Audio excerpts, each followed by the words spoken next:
Welcome to the Village Board work session for Monday, October 23rd. It's 6:30 p.m. and we're located in the Village Hall Boardroom. Megan, would you take roll call, please? Trustee Felino? Here. Trustee Bonaski? Here. Trustee Mishler? Here. Trustee Briggs? Here. Mayor Domeratz? Here. And Haley Cook? Here. I'd just like to make sure that Haley's included. She's here paying attention with everybody as well. Okay, tonight we have guests.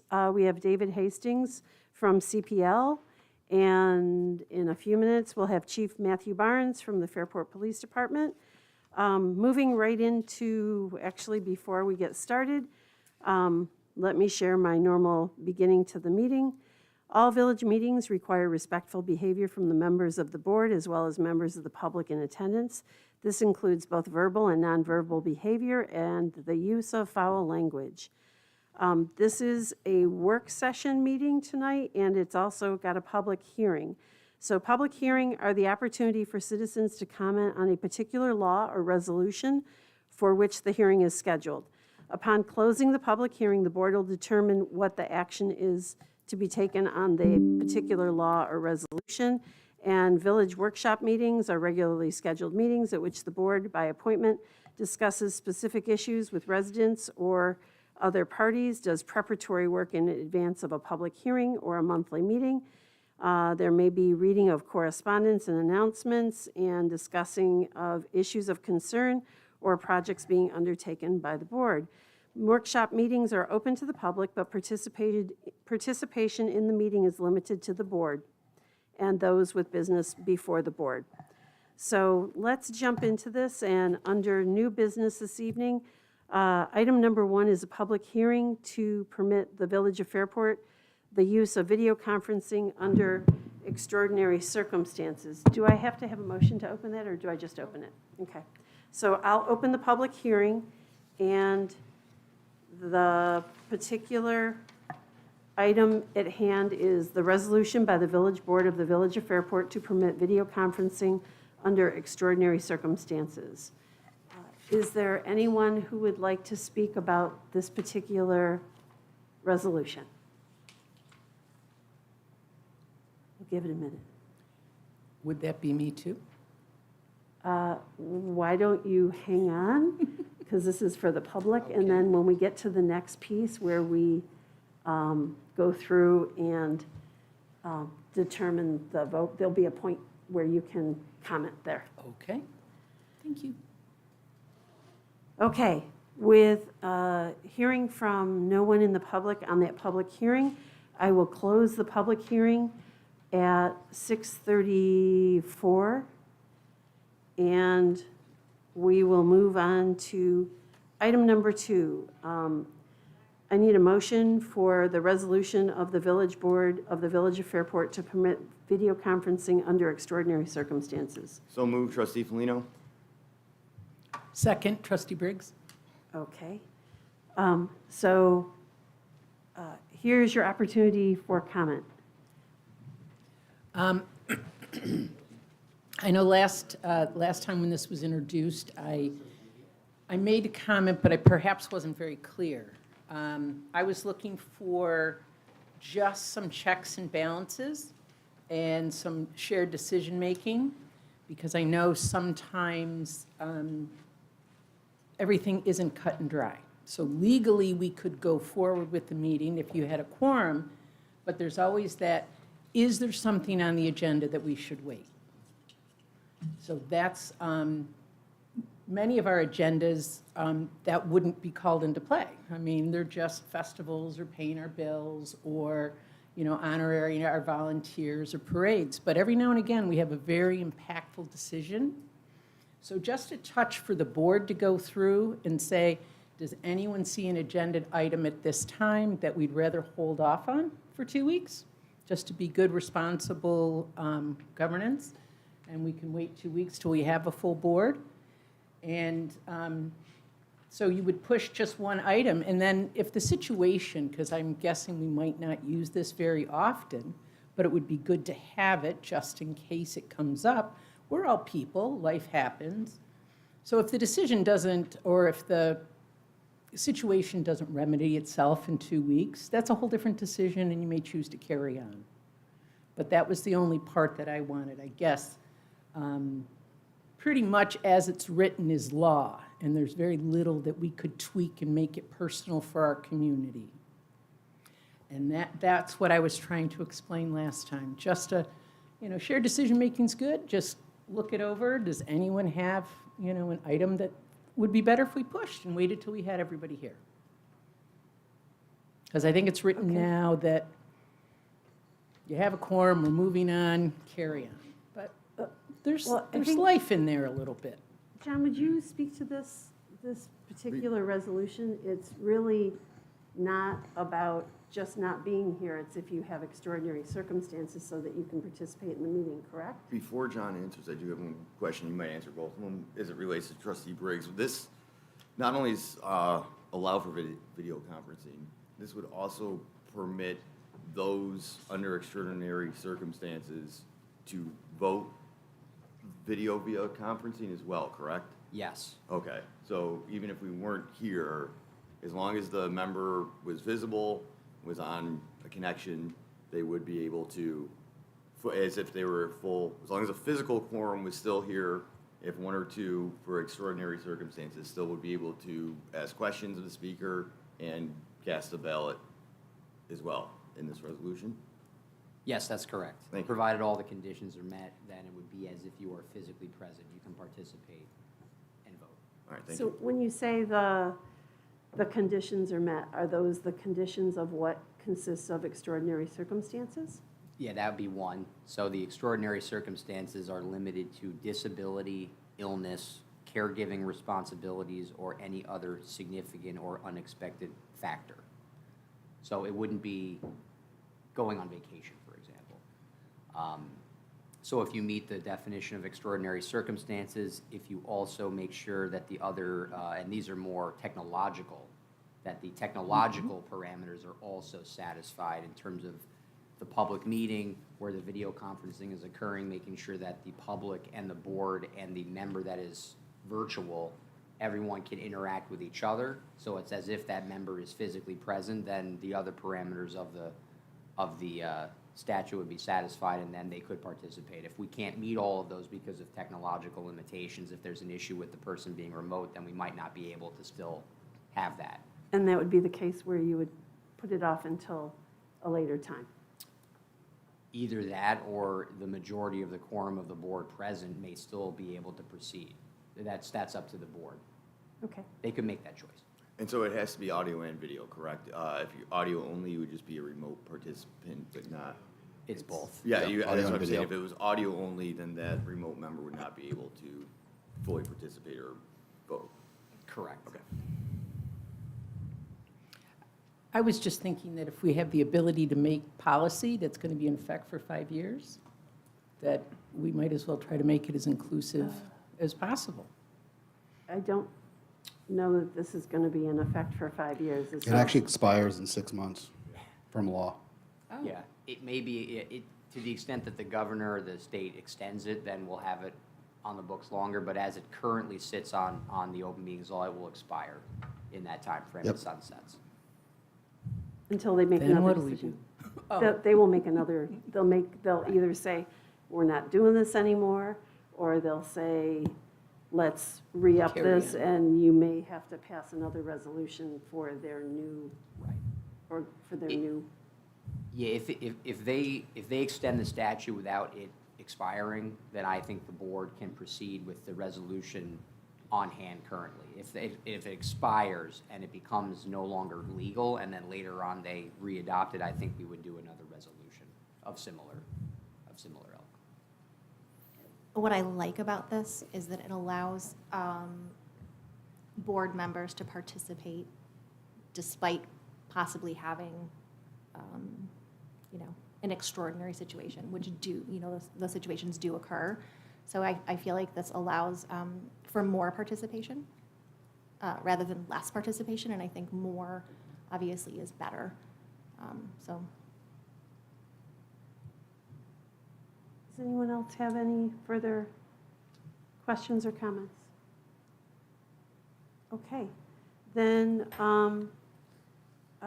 we'll take a vote on this resolution by the Village Board of the Village of Fairport to permit video conferencing under extraordinary circumstances as proposed. All in favor? Aye. Aye. Aye. Anyone opposed? Yeah? Yes. You just say Nay. opposed. Correct. Okay, then the majority of the vote passes. All right. So that was item number 2. Let's move on to item number 3, which is the Main Streetscape Project introduction. And we have David Hastings here. Come on up to the podium, and I'm going to let Brian give the introduction to this segment and lead it, please. Thank you, Mayor. So this is an exciting time and exciting project. I'm pleased to introduce it a little bit to the board right now. So today we're going to go kind of an overview of what is the Main Streetscape project. What does that mean for Fairport now and for the future? What's the process that the community and the board can expect to see and participate in over the next really year and a half until this project is anticipated to commence in the spring of 2025. Mr. Hastings is here from CPL. CPL is an engineering firm that was awarded the design contract for this project for the village. It's very, very exciting. It's an opportunity for us. We've been probably talking about this for 15 to 20 years in this village about doing some enhancements and beautification steps and better crosswalks and sidewalks and those types of streetscape style things that Mr. Hastings will speak to along our Main Street corridor. We're going to introduce that. We're not designing the project tonight. That's not the intent of this. The intent is really to give a very broad overview of what's happening, where we are in the process at the moment, and what we can expect to see in the future. We're going to have plenty of meetings over the next year about this, community engagement, those types of things.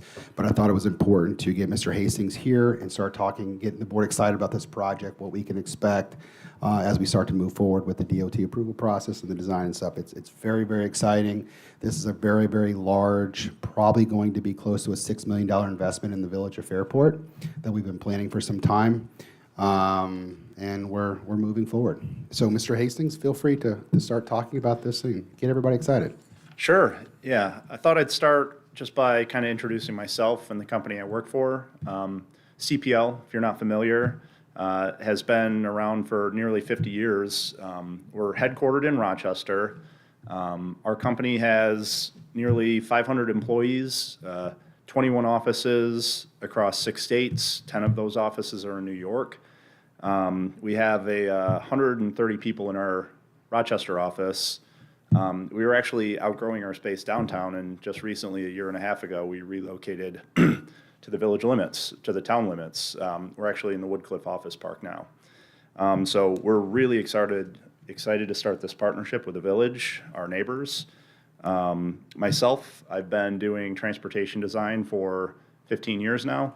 I'm a licensed engineer and a certified professional traffic operations engineer. So streetscape projects, that's kind of what we're working on here. Streetscape is a very broad term. It kind of encompasses everything that goes to the aesthetic of the street. For the purposes of TAP funding, a streetscape project is one that involves community improvements, enhancing the aesthetic and ecological infrastructure of the transportation corridor. This can include new sidewalk, landscaping, lighting, public furniture, and other elements to benefit the community. Streetscape design for TAP funding should also consider non-driver safety to enhance mobility. So that's really the overall objective of the project here. So the town was very fortunate to receive the TAP grant. TAP stands for the Transportation Alternative Program. Yeah, It's a village. We're not the town. sorry. Sorry. It's the little things that matter. No, thank you for correcting. I work with a lot of towns, villages, cities. Without thinking, I get it. wind up doing it all the time. Village, I am aware. So the village is very fortunate to have received the TAP grant. So the TAP program has evolved over the years, and in its current state is actually quite encompassing. In its original form, it was just for pedestrian and bicycle improvements, basically multimodal infrastructure. In its new form, where they've folded a lot more of the grants into this one overarching grant, it now also includes streetscape elements, which is street lighting, public furniture, landscaping, public art that benefits the corridor. So it's really freed us up to include a lot more elements to the project. There are a few things that the funding can't be used for, which we also have to keep in mind. Full roadway repaving, parking lots, any design where the pedestrian and bicycle is not the primary beneficiary. Public art, unless there's a transportation component, so public art along the corridor, and traffic signal improvements where the primary beneficiary is not pedestrians or cyclists. So that's really the rules of the funding that we have to work with. The scope of this project, what we're trying to achieve, with the guidelines of the TAP funding in mind, we're looking at improvements to the following: replacing all the sidewalk along the corridor, considering the width of pedestrian paths, trying to increase walkability, reconstructing all the ramps to go along with it, making the corridor ADA compliant, evaluating crosswalks, the existing crosswalks that are out there, and opportunities to add and enhance. We're going to be considering rapid rectangular flashing beacons where appropriate. We're going to be looking at making improvements to the Liftbridge Lane crossing. I know that's really important for both pedestrians and cyclists. Along the corridor, we're going to be evaluating the signalized intersections that exist to try to enhance their pedestrian accommodations. For the signals that already have the pedestrian signals, we might be looking at replacing the push buttons to make them the ADA compliant push buttons, things along those lines. And looking at opportunities to just enhance the pedestrian routes. Also, as part of the project, new street lighting. We'll be working with the Fairport Municipal Corporation Commission. A lot of terms. Yeah, we're going to be working with them to work on a lighting design to replace the lighting along the corridor, and with that is going to involve new underground conduits, pull boxes. We're going to be looking at landscaping, planting beds along the corridor, treatments for the hardscape. We're going to be looking at the existing driveways that are out there, unnecessary curb cuts. We're going to be looking to eliminate those. With removing curb cuts, it provides the opportunity potentially add on-street parking to whatever limitations we can achieve with removing those. Things that the project won't include. The curb lines are intended to stay in the same location they are. The corridor as a whole is going to functionally operate the same. The travel lanes and turn lanes and parking lanes will remain as is. The process. So we're following the NISDOT process for locally administered federal aid projects. The TAP funding is... Can I ask you, Sure. the acronym you just said, the NISDOT? Yes. Can you, I know. At any acron- point chime in. Yep, it's all the terminology. New York State Department of Transportation. Okay, thank you. Yeah, it comes second nature because I work with them on everything. New York State DOT is actually a big partner in this project. The TAP funding is federal funds administered by the state to the local municipality, Village of Fairport. So we don't work with the feds directly. We work with New York State Department of Transportation. So we're following their process. It starts with the project kickoff that we had in spring of this year. Over the summer, we were working on all the preliminary data collection, environmental reports. We are working with our partners to collect survey information of the corridor.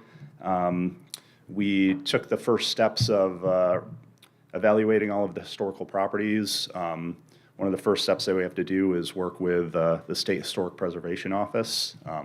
So we've actually gotten through that process already. They've returned the determination of no effect, so that's good.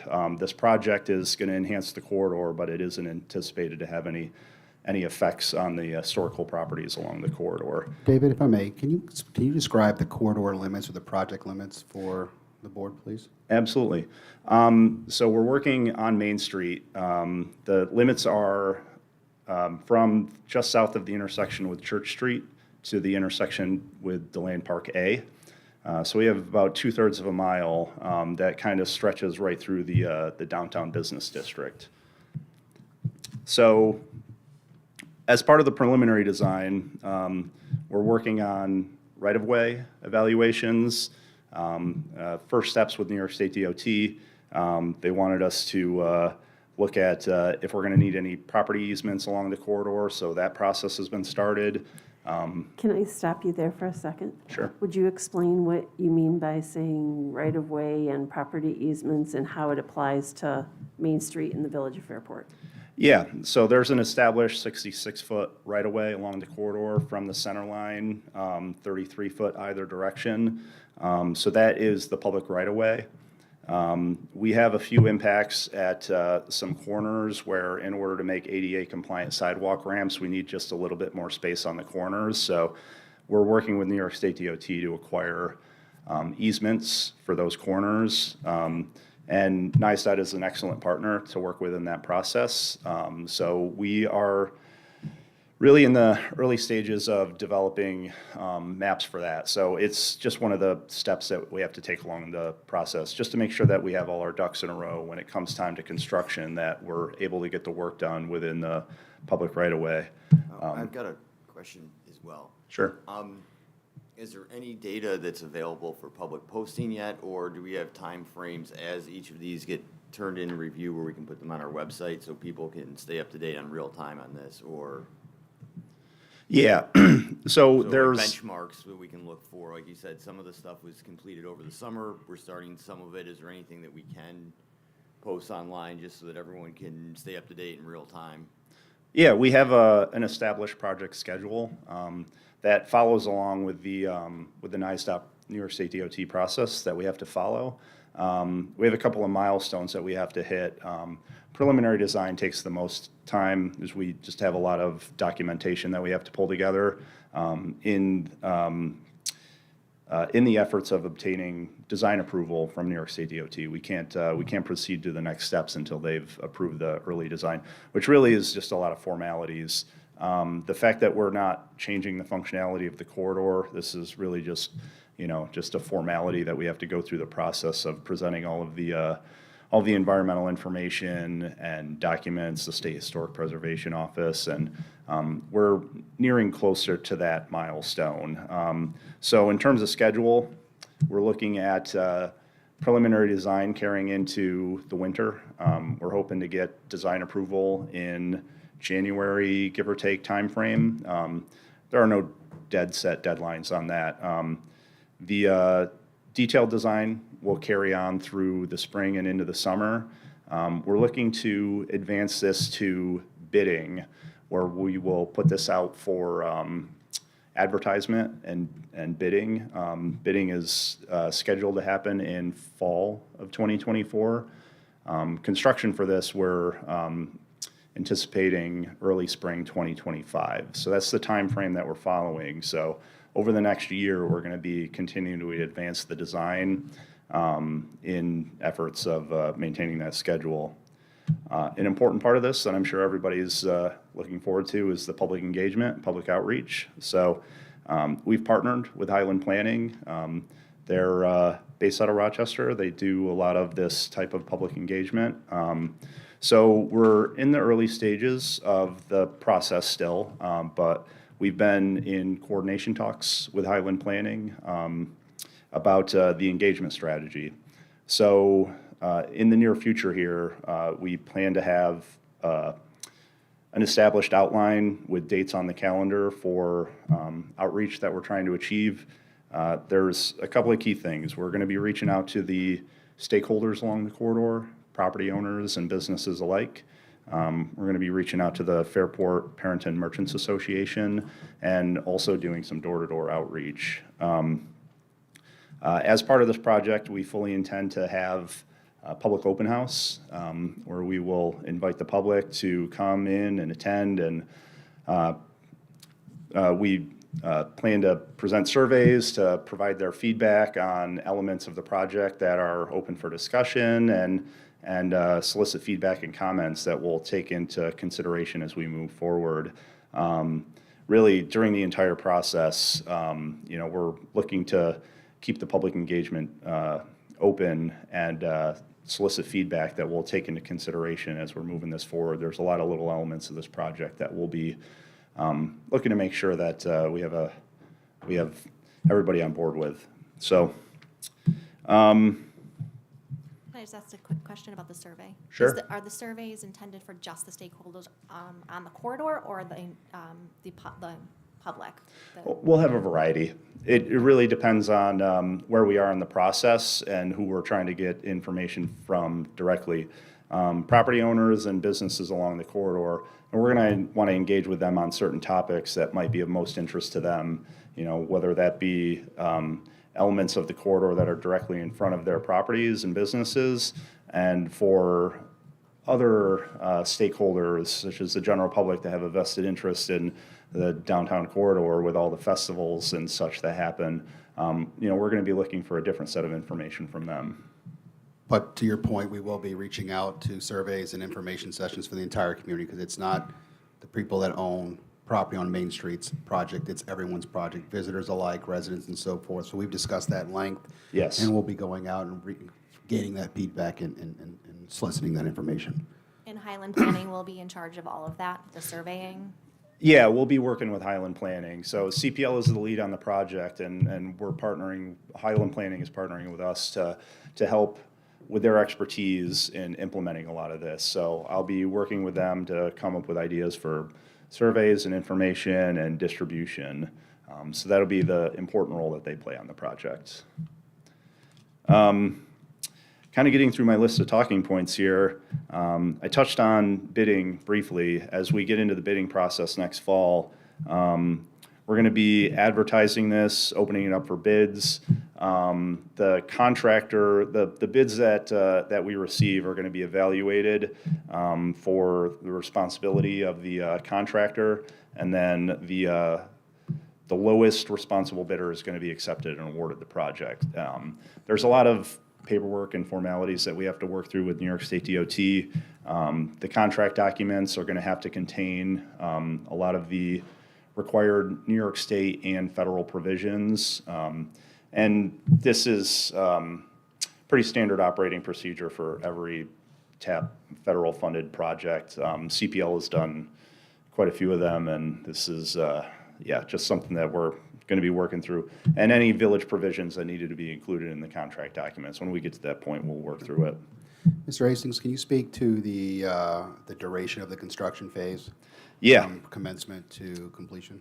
Construction, we're anticipating it beginning in spring 2025 with bidding in fall of 24 and into the winter. We should be able to work out all of the contract execution, and the contractor will be given notice to proceed most likely in the late winter of 2025. They can start with their planning and sending in submittals, everything that they need approval for, and they can start ordering materials, which has been a challenge because on quite a few projects, materials have continued to stay on back order. So the more time that we can give the contractor to order, the better. The duration of the project is expected to extend over the summer of 2025. Exact duration is unknown, but we'll plan for a couple of months.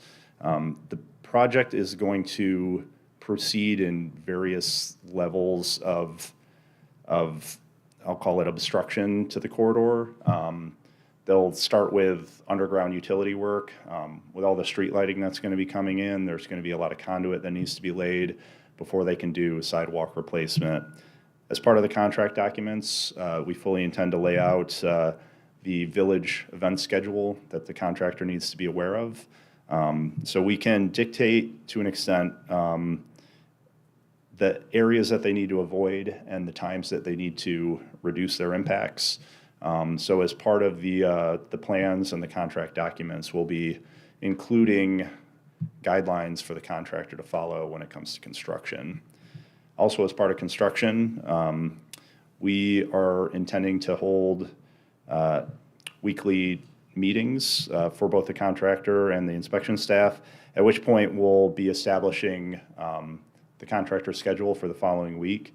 And what's going to be beneficial to that is we can provide that to the public, the business owners, and any business owners that are going to be directly affected in the following week, and we can reach out to them to work on scheduling.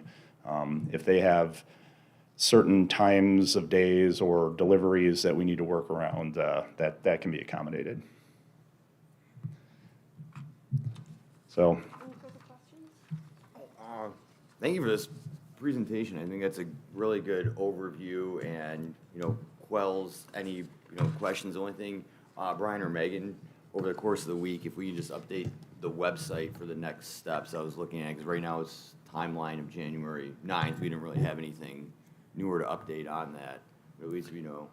Yes, we're working on that. We were talking about this last week, and we'll get something established and a page created for the folks to follow what's going on, design documents as they come forth and so forth. But we were also talking last week about very quickly starting to solidify the dates in which we're going to have, anticipated surveys, meetings in here, people to come in and open house and discuss the project plans, give ideas about little Easter eggs and things they like to see on the project, things to consider, those types of things. So we want to put those on people's schedules now so they can plan around it versus saying, hey, it's in a couple of weeks, you may or may not be in town, and so forth. So Oh, yeah, exactly. we will definitely work on that to get something out as quickly as we can. Because I see the main streetscape, it does have it next steps updates were from January of this year, but now we've got information, so we can just say at least, presentation given, overview, and then boom, so people Yes, sir. know that it's going along. Thank you. Sure.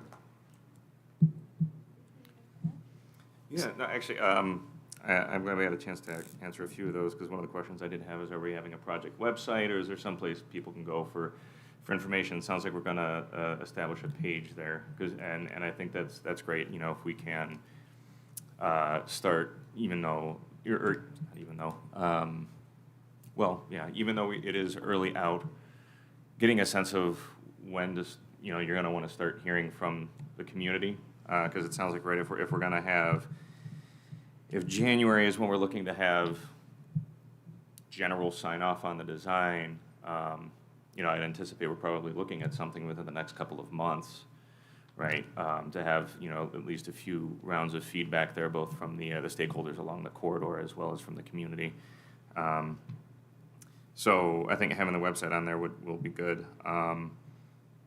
In terms of a timeframe, does that sound about right within the next couple of months? I think a little to Brian's point, want to make sure that we give folks enough time to, if they need to adjust their schedules to come to an open house or whatever, have the ability to do that. yeah, and the nice thing about the process is we have a process we need to follow for the New York State DOT procedures, but the public outreach doesn't have to follow exactly along with that. So we wanted to get all our ducks in a row before we started, engaging with the public on the project, establish the early stages. So we're at that point now, which is why I've been engaging with Highland Planning most recently on coordinating next steps. So over the next couple of weeks, I'm going to be working with Highland Planning and with Brian and the design team to establish the goals for the public outreach and what we're going to try to achieve. And we should be able to put dates on the calendar pretty far out for open house meetings. And we should be able to get that a couple months ahead of time for, potentially springtime. Over the next couple of months, we're going to start doing outreach to the individual stakeholders, and we're going to be eyeing up dates for the open house public meetings. So we should have all that in hand soon. Okay. All right, so if I understand, you're saying that some of the more immediate folks sooner, some point early next year, we're probably talking about some potential open houses. Obviously, this is very nebulous, what we're talking about right now. I'm not gonna, hold your feet to the fire, right? I'm not asking for an exact date. So that's good. And it sounds like it may even be a chance for us to include that in one of our, any of the bulletins that we put out, every couple of months, which is great, because then that just means, we have it in print, we have it digital, we have all those going on out there. Oh, yeah. Well, a plug for signing up for the Fairport Alert System. You can do that on our website. Thank you for the reminder. One thing that popped up, and I think it's a little fresh in our mind because we're running through it with Lethbridge Lane West right now. Are we reaching out and trying to, as we go through the process, make sure we coordinate any of these upgrades with any of the utilities or any other state agencies? I don't know how familiar you are with that, but we went through a whole bunch of work making everything look really, really nice on Lethbridge Lane West, and now we're working with folks on connecting some utilities there. It'd be great if we didn't have to do that. I've heard, yeah. As part of our process, CPL has always put an importance on reaching out to the utilities early. And that is both to alert them to impacts to their facilities, but also to give them an opportunity to alert us. It's also an opportunity for them to alert us to any deficiencies in their infrastructure or planned operations. So if we can put that on their schedule early enough, then they can plan on it. Doesn't guarantee that something won't come up after the project is completed, but at least we did our due diligence to do our best to get ahead of it. And then I'm not sure who all will be sitting in, but just making sure, you kind of touched on it though, but have we solidified who, whether it's on your end or our end, is coordinating with the festivals that we have?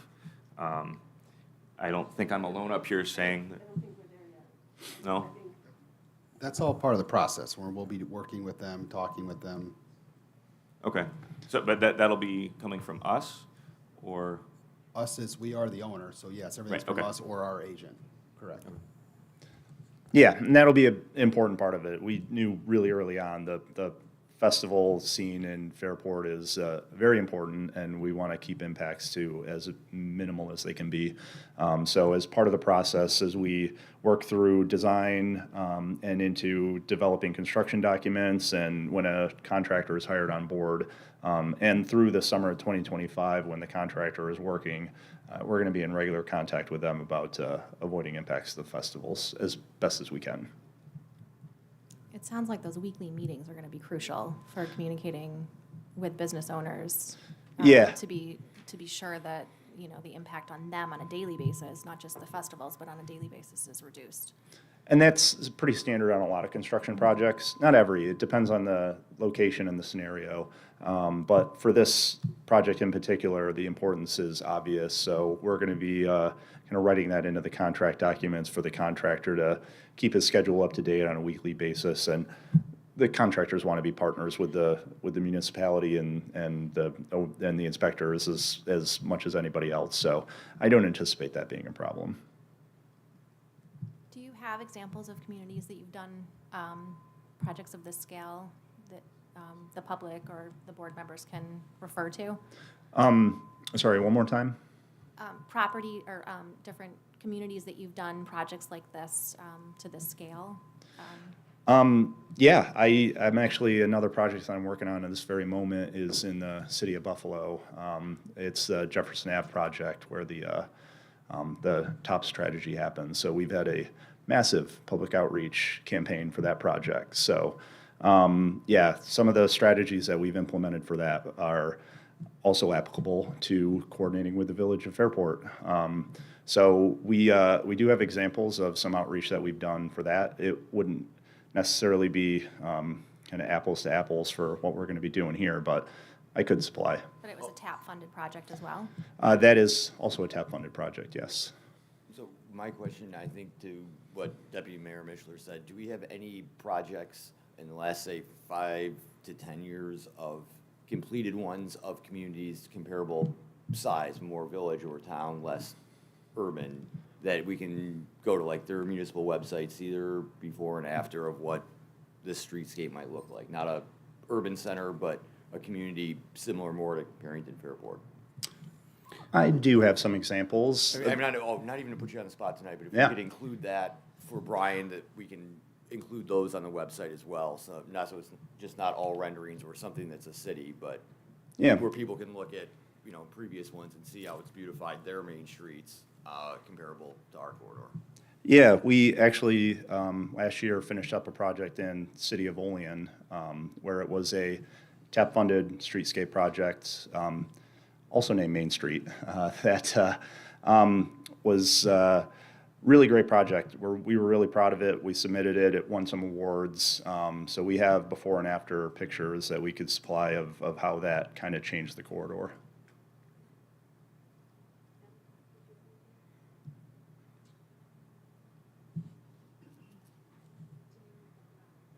Okay, Tracy, do you have some questions? Just once construction starts, it's going to be just a few months or like 3 months, so it expects to be completed by the fall of 2025?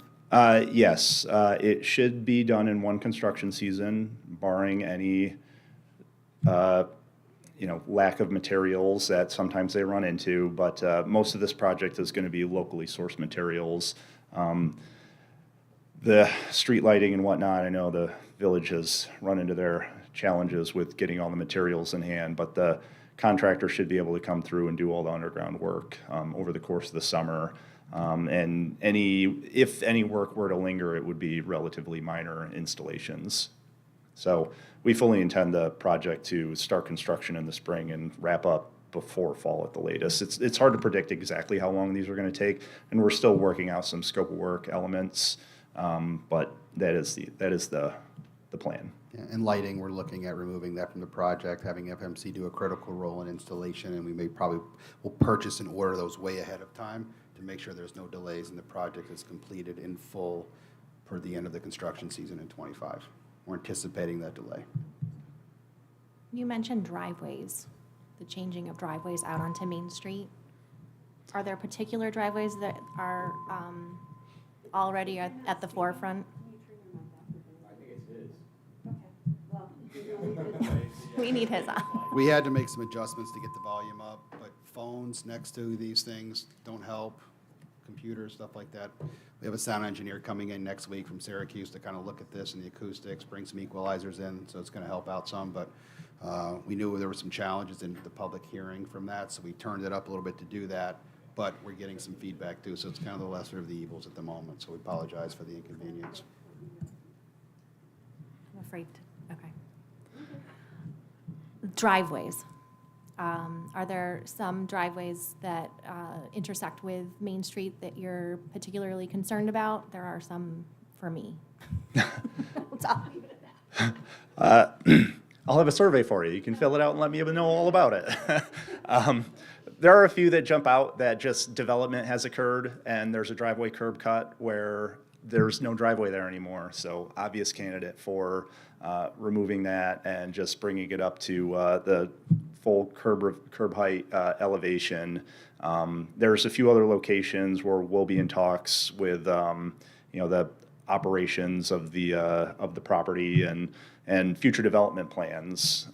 Anything that might be coming up that would necessitate a driveway reconfiguration. We're, as part of this process, going to be reaching out to any development that might be planned along the Main Street corridor and try to coordinate with those projects to make sure that we're designing something that will work for the future. You mentioned the design team. Who's on the design team? I like to consider the design team everybody involved in the project. That's CPL, the Village of Fairport, DPW, and our subconsultants, Highland Planning. So when I say design team, that's what I intend. We have a large team at CPL. I'm the project manager, so I'm kind of leading the charge with CPL, kind of handling everything, but I have a team of engineers that'll be working on the project, along with planners and environmentalists and any other discipline that we might need for the project. I'll roll them in as necessary as specialists. Thank you. Oh, one last one. I think, because people were thinking about this scope, because we're not doing like paving work of the actual roadway, that will help with the efficiency of this project, correct? It's not the roadway and road bed aren't being done in terms of the travel lanes. It's not like a paving project at all, correct? The TAP funding doesn't include the paving project. We've been talking with the DPW about an opportunity to add some funds to the project that might allow the roadway to be resurfaced, milled and resurfaced. At that point, we'd be doing new striping and could be an opportunity to look at the on-street parking where we're removing driveways and we could change the signage to potentially allow it. We're still in the early stages of evaluating these things, so I don't want to get ahead of myself, but we are looking at it. If that was something, even though we've got the TAP federal grant, would roadway, because that's a state highway, would there be chance for state grants or state funding for those portions? We are looking at all of those options. It's like you've been hearing our meetings internally. It's creepy. Look at the size of these ears. It's creepy, Mike. No, we've been talking about that. The road was paved about 8 years ago, but there's been a lot of cuts since then and so forth. You'll probably notice there'll have to be some granite curbing that's going to be reset through the process due to tree issues and pushing out the curb and so forth. So we're taking a look at that. It's going to come down to money, though. Megan and I are going to be doing some serious crunching on bonding impacts, cash flow, grant and CHIPS money so we can put toward this project. A big part of the conversation is we're trying to balance the difference between you want to sustain your village and your ability to continue to grow your CIP, your capital improvement program, and so forth. So what we don't want to do is, while this project is great and grandeur, you can't do it at the expense of your next 10 years of capital outlay and improvements to the community where you can still make those improvements to sidewalks and streets and curbs and infrastructure and those types of things. So we're trying to find that happy balance. If there's an opportunity to repave Main Street as part of this to really make it fresh and clean for the next 20 years, we're going to try to do that. But we're working on financing an effort to make that happen. And that's why I led with grants or funding. Any money we can get from the state or federal makes our town better. That's all for me. Thank you guys, everyone. I mean, I know we're grilling you with questions, but thank you for all the work you're doing. Looking forward to chances to, hear from the community and see what all you've been working on. Excellent, thank you. Yeah, and you'll see us around over the next year and a half, 2 years as this project continues to advance. Got lots of great places to grab lunch and dinner, so don't forget about that. Right. Yeah, I'm in here regularly. You have all of the data from Passero. Yeah. You were asking about Passero? Yeah.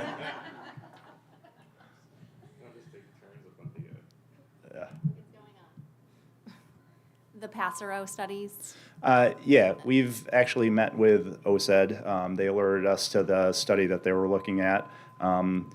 So we've actually met with OSED and Passero, discussed what they were looking at and the data that they were collecting and evaluating, which is fantastic data to be evaluated as part of the project. So we've been waiting until they wrap up what they're doing and provide us just some data to consider as part of the project. There was some overlap with what they are doing and what we were doing.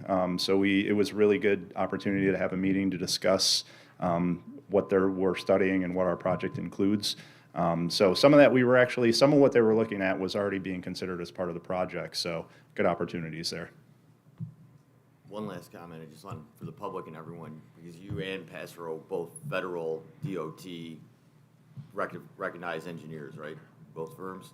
Yes. Correct. So this is the federal designation DOT state to be handling traffic research.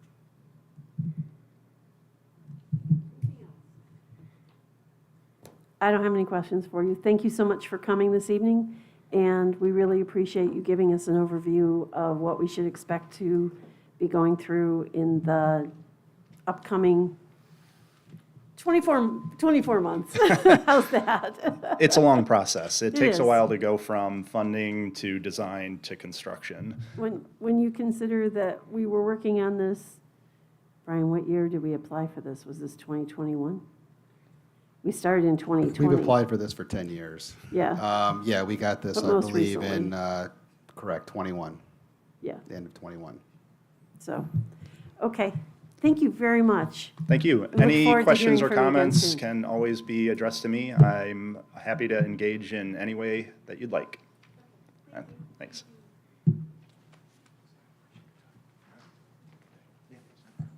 Okay.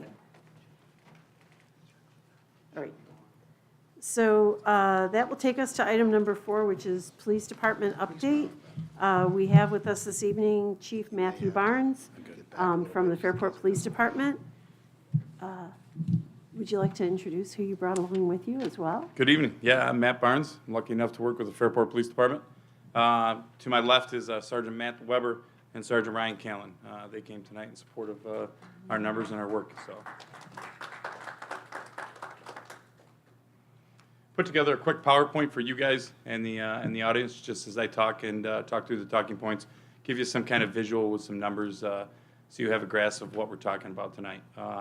Again, thank you for the time. Thank you for the spot to come up here and be able to address you guys and talk through our fall review, as we've called it. So, if you notice on the colors, I thought they were apropos. They're fall colors, so we picked them and put together a presentation with them. So, It meets the branding color palette. thank you for recognizing. We appreciate that. So I'll kind of talk a way I have a louder voice, so I don't know if I need a microphone, but if anyone can't hear me, please let me know, and I'll speak louder or bring the microphone to my face. I think that'll avoid a lot of the feedback we've been hearing. We're good right now. Okay, good. So for those of you striving valiantly each day in the honorable profession that is law enforcement, last couple of years, obviously, we've seen law enforcement go both ways. Hopefully it's on the rebound now, but I believe in that statement. Teddy Roosevelt said that statement. Before becoming the 26th President of the United States, he was the New York City Police Commissioner, among other things, a Nobel Peace Prize winner, and so on and so forth. Very interesting character, so I've always liked that quote from him. We have a mission statement and a vision statement. Our vision statement allows us to accomplish our mission statement. So those aren't words. We try to live by them. Those are our goals and our pathway forward for our police department. I just want to bring your attention to the vision statement, the last couple lines of that vision statement. I think the most valuable resources are people. I'll always believe that. I come from, my leadership background is in the military, up through the ranks of the police department, but that leaders eat last, servant leadership is what I truly believe in. It gives everyone a say. We are a servant leader, and hopefully everyone has a say within our organization. I think that's how you grow as well as improve. So we participation and fostered. So that's where we come from on that. Our organizational chart, I put this on there. A lot of people don't know how we operate or what is involved in the police department. And we have 3 different platoons, as we call them, 3 different shifts, as normal people call them. Our first platoon, second platoon, and third platoon. Our first platoon being midnights. We start the day at midnight. So that's the midnight guys that work from 10 at night till 6 in the morning. Our second platoon comes on from 6 in the morning till 2 o'clock in the afternoon. And our third platoon comes on from 2 o'clock in the afternoon till 10 o'clock at night. I've worked all those shifts. Each one presents its challenges, no doubt about it. Even days here in Fairport is very busy with accidents, so on and so forth. So there's no real cake shift to work, but if I had to choose one, I would definitely choose days because the sleeping's much better. The crossing guards, I wanted to mention them in our organizational charts. They don't get mentioned a whole lot. And throughout the last couple of years, we've hired several new crossing guards, and they provide a huge service to the village. And we're very thankful to our crossing guards. When you're trying to recruit people for crossing guard, it's hard to say, hey, do you want to go stand in the middle of traffic and deal with kids early in the morning and in the afternoon? Most people we choose really enjoy it. So we try to, support them as much as we can. We provide them with somewhat of training, with vehicle and traffic laws pertaining to crosswalks, so on and so forth. So we have a good crew right now, and I'm very, very thankful for the crossing guards that they do their work every day. Speaking of crossing guards, do we have, I know it's not quite you, but the Fairport District, do we have the stop sign cameras on our school buses? Or do we ever do a surprise, observational shift for people that are illegally passing school buses that are stopped? So that would be best question for Safety and Security Director of the Fairport Central Schools. I think there are cameras, and I think he's looking to implement them at all school buses. We do bus stop surveillance with our unmarked car. We also do walking baits to go up and try to encourage the crossing guards to know that we're there for their support also. I was just out at the 250 and Halbert Road crossing last week. Yeah, because that's, of all the traffic laws, that's one of the worst to disregard. There's children going through, just wait the extra minute for the bus. It's a very busy intersection.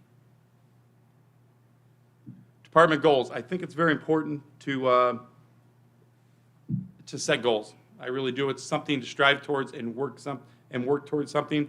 They're also required by New York State law enforcement accreditation process that we're a member of. You have to set goals, and at the end, we evaluate our goals. Did we meet our goals? How do we become short, and how can we attain those goals in the future? I won't read each slide to you. Everyone's an educated person here. You can read.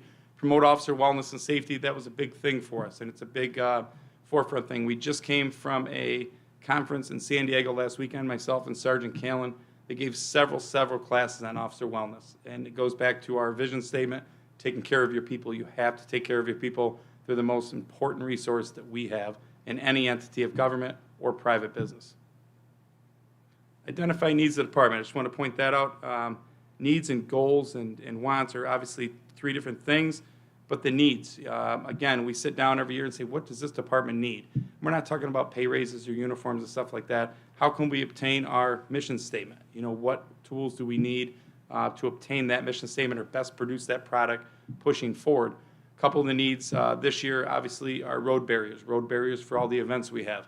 One of our safety and concern has always been a car or a truck running down through a crowd of the major events that we have in Fairport. So we're looking towards that. And later on in the presentation, you'll learn that we wrote a couple of grants here in the past couple of months. Officer Dinan took lead on that, did a great job, and we got awarded a grant that I'll speak on here in a little bit, but it helps us fulfill those needs of the department. The stats, primarily these are statistics relating to crime. I don't like to talk about crime, right? But that is our job, right? It's a downer, but it is a job. But they're also metrics. So you can see if we're doing our jobs, where are we going, and it also identifies what the mission and our needs and where we're going forward. Maybe we can reallocate something towards something to reduce a number and so on and so forth. So we look at everything. And as we go through the next several slides, it's pertaining to the stats. Calls for service as of end of September. Usually we average anywhere from 12,000 to 15,000 calls for service a year. And it looks like we're probably going to be right in that realm again. That 10,772 to date is through the end of September. So I took a look back of a year ago. You'll see the 14,671 is a year ago. And then we took a look back 5 years ago. We were going to do 2020, 3 years, but 2020 is right in the height of COVID. So COVID really wasn't a good metric because everything was down, people weren't out, businesses weren't open, so on and so forth. So we took back and we looked back 5 years. So you'll see the numbers in the first column in the parentheses of the 5 year, and then obviously last year, so you can compare as we go. MVA investigations. We do a lot of MVA investigations. MVA stands for motor vehicle accidents, and that's also a metric with traffic and how people are driving, so on and so forth. So we take a look at that.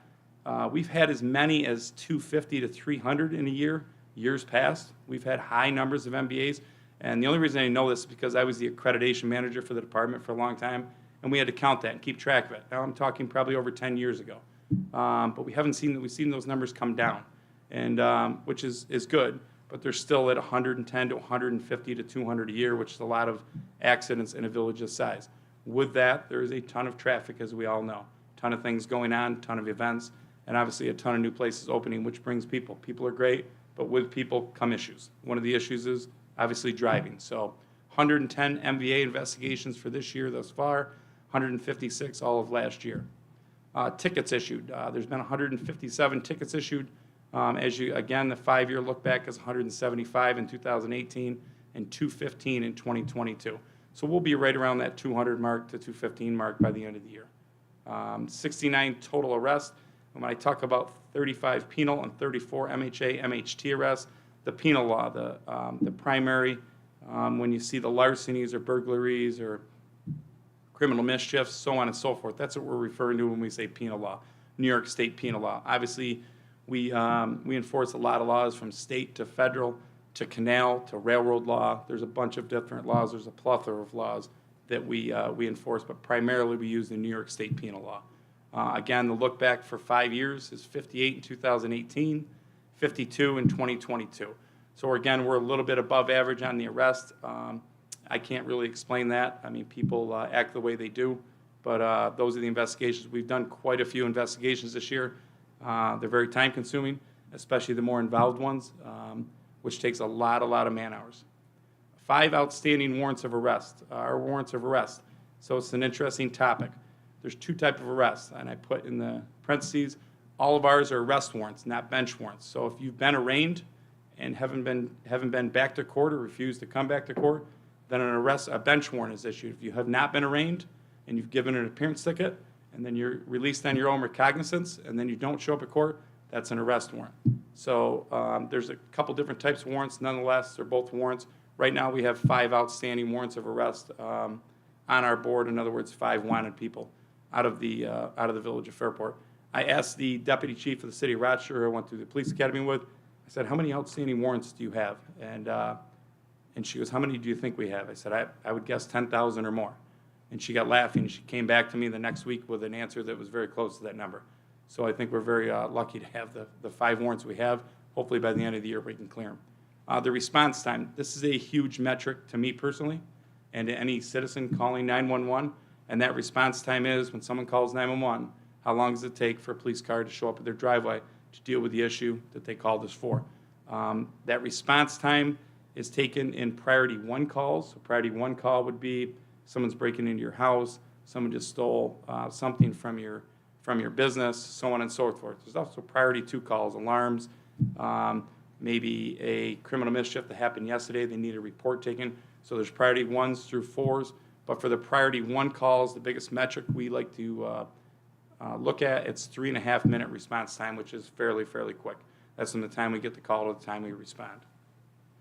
Before we leave that slide, for the tickets issued, does that, just from the village, or does that include any of the state police, DOT checkpoints for the heavy? That's just the village.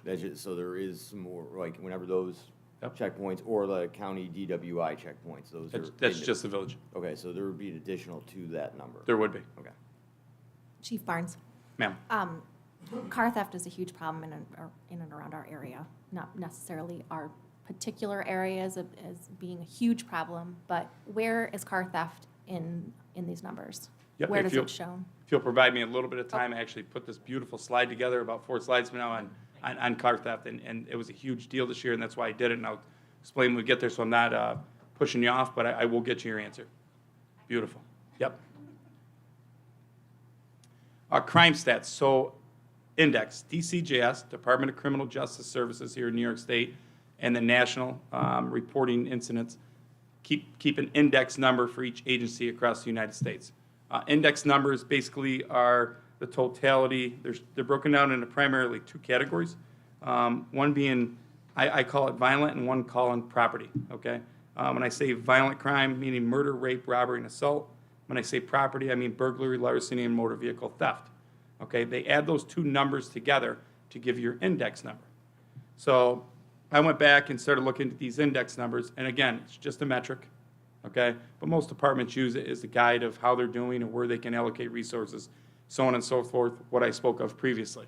So these are since 2014. You'll see the violence up top and the property down bottom, and the index number on the bottom. Can we move our picture-in-picture to the upper right corner? Oh, there's also, and some of the other slides have been cut off. I can give it to you verbally, but there we go. There, Beautiful. yep, yeah. Yep. This is obviously taken a year, so with the latest data we have is 2022. 19, as far as I can go back, that's the lowest number I have seen in the village of Fairport. Since I've been here a good amount of time. I've never seen it that low. I'm not bragging, just merely saying it's a good thing. Now, a number 0 would be our goal, right? No crime is tolerant. So I guess 19 is bad in that respect. But if you look at the numbers past the board to 14, 15, 16, so on and so forth, up to now, it's not a bad number. I can give you the exact numbers going back to 2010 if you'd like. I have them on a sheet here. And I'll just read off the index numbers starting in 2010. It's 41, 67, and 11, 42 and 12, 58 and 13, 52 and 14, and you see the numbers go up from there because you have that in front of you. But those are the types of numbers. In comparison to other departments, and I'm hesitant to put other departments up there because I don't know the way their shops run. I know their chiefs. There's some squared away chiefs here in Monroe County, but just in comparison, I put a couple of index numbers at the bottom. Brockport 41, East Rochester 83, Ogden was 175, and Webster was 383. Obviously, a little bit larger municipalities when you're talking about Webster. The other 3 are about our size, so it's a good comparison note What's that, Mayor? Is East Rochester smaller than Fairport? I think it's right around the same size, but if you say it's smaller, I'll take your word for it. The village. It may be. They may have a combo village town, so. Yeah, it may be. It's different. So those. The interesting thing was burglary. I looked at burglary. Burglaries, my house got broken into a couple years ago, so it's a kind of a personal note with me, and it's an unsettling feeling when that happens. For the rest of the nights you go to bed and you wonder, gosh, what was that? And I'm a male, and I don't think I'm intimidated easily, and it still affects you greatly. So when those burglary calls come in, it's something that resonates with me. So I went back through and I looked at the burglary numbers for the past 10 years, and we average about 5.6 burglaries in the last 10 years per year for the last 10 years. Now, burglary. Everyone thinks it's just breaking into a home. So burglary defined by penal law is unlawfully remaining with intent to commit a crime. So the difference between trespass and burglary, both are unlawfully remaining in a dwelling or a business. Dwelling is something someone spends the night in. A business, obviously, you know what that is. But the difference between trespass and burglary is that point with intent to commit a crime. It can be any crime. It can be I want to steal your TV, or if I just want to occupy or take something out of your fridge, however dumb that may sound. That's the difference between burglary and trespass. So I just want you to understand that. So when I say burglaries, a lot of these were commercial burgs. The most recent burglary we had was at the construction zone up on North Main Street. They broke in, I say break in, they walked in, there was no doors in the front, but they still not allowed to be there, and they spray painted on the cement floor. So that's why it's a burglary. It's not a trespass because they spray painted on the floor. They conducted a criminal mischief, so they're up to charge to burglary. Just to kind of give you an overall sense what burglary is. Stolen vehicles. So this was a big topic for me this year, it really was, and I've met with a couple of people sitting in the audience over this, and I most recently appeared on a podcast, and stolen vehicles was one of the topics. And the reason stolen vehicles, to me, if you think about it, for most Americans, your car is your second largest investment. It goes your house and then your car, for most Americans. Most of us don't have, and I always say, the second house in the Maldives, right? But most of us have a house and a car. So it's a huge, huge expense. So it's a big deal. So we've had 6 stolen cars this year. It may not sound like a lot to someone. Those are 6 victims you have to go talk to and say, gosh, we allowed your car to get stolen. So that falls on us, right? So it's not a good thing. But I just wanted to put it in perspective, not to justify our numbers at all. We've had 6 victims. But the county-wide this year, it's been atrocious for Monroe County. It's the highest in the nation. We've done a couple of things, myself included, a couple of other chiefs have put together a couple of things that I think have helped. But let me just run through this slide, and this is what I was talking about, Trustee Mishler, on this. And if there's anything at the end of this, please ask me and I'll try to explain. 3909 stolen cars for this year up until whatever the date is, my eyes are failing me, 10-something. 10/10/23. So right around this time. Fairport's had 6. None are outstanding, all of them recovered. Unfortunately, some, as people sitting in the audience have know, were recovered and they were wrecked. Fairport, I wrote a letter to Kia Motors because obviously, as you guys all know, it's been in the news with the Kia boys and all that. So I wrote a letter to Kia because one of the chiefs said they'll give you anti-theft devices. So I wrote a letter, and they did. They sent me 25, what I refer to as clubs, theft deterrent locks, as you see going across the steering wheel, locking device on a vertical plane. We gave them out to the 25 village residents, and then there was actually one that was requested here a couple weeks ago. I didn't have any left, or Fairport didn't have any left, but we got one from the sheriffs who actually didn't have any left, but one of their citizens didn't pick it up, so they gave it to us, so we allocated it to a village residence here. Stolen Vehicle Task Force, there wasn't such a thing until the beginning of summer, and that was one of the things. We're all sitting back as police chiefs and police officers, and we're being reactive. And this was killing us. This issue this year was killing us. So myself and Mike Fowler from the Sheriff's Department, the chief deputy there, put together kind of a rudimentary stolen vehicle task force, an undercover detail that they still run now through the fall. So it's lasted all summer into fall, and basically very proactive patrols with a couple of tactics that I think work. And I think the numbers will reflect that. But we haven't had, the last stolen car we had was last month, and I broke down each individual stolen car that we had so people get an idea. We have not had a Kia stolen all year, and that was surprising. I thought we had one, and when I sat down and I did this, we have an Acura, a Pontiac, a Chevy truck, a Lincoln, and another Chevrolet car. So down bottom, you'll see January through September. Those are the ones we've had, but I wanted to explain each one just so people in the audience and obviously the board can understand, and the people listening at home, what the details were for each stolen car.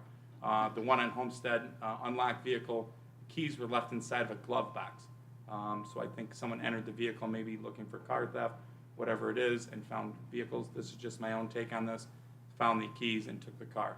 The next one, unlocked, the windows were down, the keys left on counter. When I say keys left on counter, she parked it at her work. She had her keys on the counter at a gas station. People came in.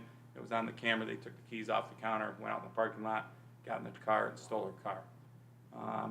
The third one, vehicle was for sale with hide key. It's the best we could do. We couldn't understand how this one was taken, and after much interviewing and investigation, it was determined that they took the vehicle out of the Village of Fairport over to Victor, had it for sale in front of a store in Victor. He had people come out and answered an ad on Craigslist. They came out, looked around the car for 20 minutes or so. He went back in the shop. His best guess is that they found this. He had a hide key underneath the wheel well, and then he drove it home here to Fairport and came out the next morning, went to bed, came out the next morning, and his car was missing. Now, you guys are probably wondering how they know where he lived. Was registrations in the glove box with his address on it. It's very, very simple. So that's what we're thinking. There again, it's a guess, but in our world, we call that a clue. So Briggs Avenue, unknown means that's the only true one. We really don't know. I know the people who own that car, we've had a meeting with them, and just sucks. What model year is that truck? Is that 2019, I believe, if I remember right. That's mine. Chevy Silverado. Same here, okay. So the next one, the vehicle was for sale. Again, the owner met with the individual, came out from an ad either on Facebook Marketplace or Craigslist, I'm not sure which one it was. Met with the guy. Guy drove his car out, looked at the car for 20 minutes, half an hour, and said, "Can I take it for a test drive?" And the guy said, "Absolutely." So he handed him the keys, and he goes, I'm a little hesitant. He goes, "Well, I'll leave you my car for collateral." The guy goes, "Good enough." Let him take his car, and the guy never came back. So he called us. We came up, ran the plate of the car the guy drove out here, and it was also stolen. So we drove a stolen car to take a stolen car, and that was a Lincoln. The East Street one vehicle was taken by a boyfriend after a domestic dispute. We recovered that the same day here in the village, but it was still a stolen car, and it is a stolen car charged with grand larceny fourth and UUMV third. So I just wanted to paint a picture for the stolen cars, just so people listening understand, so the board understands. This area has been absolutely devastated by stolen cars for several reasons we won't get into. It would take us hours to discuss that, but that is the truth. Mayor, you and I attended a meeting downtown with the city mayor, with the district attorney, with the city police chief, with the sheriff, so on and so forth, several months ago on this very topic. And we asked about law changes and all that, and that's why I won't get into. It's just a long, long discussion we could have for hours. So, but that's a stolen vehicle kind of synopsis. Did that answer your question, Trustee Nisser? Sure did, thank you. Yep. Vehicle and traffic. So as you're going through a PowerPoint, right, you just don't want everyone just to read slides. I've taught at the Police Academy for years. PowerPoints, we always call it death by PowerPoint, right? You just sit there and read and you get tired. So you try to put up pictures. I actually found this. I keep a hanging file, whatever pictures, newspaper clippings we can find from the past. You try to keep a hold of the past. I found this, and it was just interesting, and I really like this patch. That's why I put it up there. It was an old school patch, and I've never seen it before. So that's Old Chief Aldrich. That's what it says, and I guess they were having accident troubles at night, so they came up with bumper stickers. I guess this is the first bumper sticker they ever put on a police car in Fairport in 1950. So I thought that was interesting. A little local history. There's nothing wrong with local history. Vehicle and traffic. I know there's some people in the audience I've spoke to several times about vehicle and traffic. We'll call them issues here within the Village of Fairport. And just so you know, in who I'm referring to, I've met with them several times. They know, what we've done, but just so the board knows also some of the things we've done. We have the speed signs. Speed signs are a good thing, right? At first when we got on, like those gosh darn speed signs, right? But they give us a little insight into what's going on when we're not standing there running radar or pulling cars over. So it's a great tool. So speed signs give us those metrics of how many cars a day, what the average speed is. We've all had the charts and graphs for that. The other thing we do is rail safety campaign. Sergeant Ryan Callen in the audience tonight, we send him to get instructor certified with the CSX Corporation. So that's what he does, and he goes around and teaches in the state, and it's good. And there's another reason I'll come to in a later slide why that's so important. Sergeant Ryan Callen, along with CSX Buffalo, they did a crash simulation for the first time ever on a real rail with a caboose, with an engine and a car. And they put crash dummies inside, and they took numerous measurements, so on and so forth, and they almost teched it. When I say teched it, we called the technician, did measurements, and got the data. We have not gotten the data back. That was last month, but it's good to do studies like that when we have the capabilities of doing it. That was the first time ever they did it. Eagle Scout project. There was an Eagle Scout project, a local kid. We were called by his dad and said, hey, do you guys have any Eagle Scout projects that my kid could work on? I said, gosh, I would love, it's going to sound crazy, I'd love for him to sit with a radar gun and sit on West Church Street, East Church Street, and South Main Street. So it sounds ridiculous, sounds funny, but honestly, when we do electronic surveillance and when we do investigations, we always co-witness the electronic surveillance. So when we go to court, we can say we manually looked at the electronic surveillance and verified that electronic surveillance with a cop in the field. So we can testify that that electronic surveillance didn't go down. So I took that as a good point with the Eagle Scout project. That's just what we did with the kid. So we sat there and he did subsets of 300 cars on West Church, South Main, and East Church, and came up with the average speed. And the average speed almost was identical to the 3 speed signs that we get data on. Now, as we know, and I know someone's here thinking the same thing I'm about to say, it only paints a small picture. And I know that information can be dissected into subsets. I understand all that. But we also, like I said, did the Eagle Scout project. Just another little motion that we did. The public-private partnerships, Waste Management, CSX, and ALPCO are primarily ones. I spoke of the CSX one, Waste Management and ALPCO. We met with Waste Management out there, and we told them, obviously, our concerns were a lot of truck traffic coming through the village, obviously speeding, but just the noise and the wear and tear on the road. So he was nice enough. We initially provided him with 100 cards to give out to his trucks coming through the scales, and he took that and ran with it, and he actually started producing the cards and gives them out, which he doesn't have to. It's a private partnership, but it's very nice of him to do, and we appreciate the cooperation. ALPCO, sat with ALPCO most recently here within the past month. The owner of ALPCO, he was aware and was willing to do that too, and he understood our concerns. So those are some of the partnerships, and we can continue to foster those as spoken about in the vision statement. Hazmat policy review. This is a big one. So if you remember several months ago, we had the hazmat situation, I believe in Ohio, with the train car that flipped, okay? We have a ton of train traffic in this town. The time to do that and address it is now, not when it flips at 0:30 in the morning when people are calling me to get out of bed. So what we did is, and I've gone to several train accidents on these tracks. I used to be a police technician. I still am certified, but I don't go out there anymore. But I have worked those train tracks for probably 10 to 12 deaths on those train tracks. So this hazmat policy review was a big thing. We invited state fire, we invited county fire, we invited the sheriff's department, us, we invited CSX, everyone here to the Fairport Police, and we did that, and we sat for a couple of hours. I didn't want to change anyone's policy, but I wanted everyone in the room to know each other's policy, so it would improve, obviously, reaction time, response time, and customer service when it comes down to it. We learned a lot about each other. I had no idea the capabilities that CSX was willing to do or capable of doing, everything from putting people in hotels to direction of plumes in case of a hazmat situation, so on and so forth. So it was definitely beneficial. And we received follow-up on that, and I think we're going to do that on an annual basis. So it's just one of those things. Commercial vehicle enforcement roadblocks. We did this in cooperation with the state police. We did it this year on West Church Street. Obviously, West Church Street, with the accidents on the curve and stuff like that early on in the year. Knock on wood, we haven't had any recently, but we had several at the beginning of the year. So we did the commercial vehicle enforcement roadblocks with the state police earlier this year. And during one of this, we deadlined a tractor trailer. It was so egregious, the violations they had, we wouldn't let them drive away. So they had to have that towed away. So that's one of the things that came out of it. And so that's a good thing. Do you have a question, Michael? I just want to know, have we had any of the state police DWI checkpoints, especially because Uber and Lyft are now available. It's nice. We can walk and bike. And I think that's, important with becoming this destination that we are for safety, that impaired driving, there's no, we got viable alternatives, and I think that's important as well. Yeah. So we do the Stop DWI campaign still, generally with the county and outlying agencies, not usually with the state police. Most of our DWIs this year have come off of accidents. But yeah, we do still do the Stop DWI campaigns.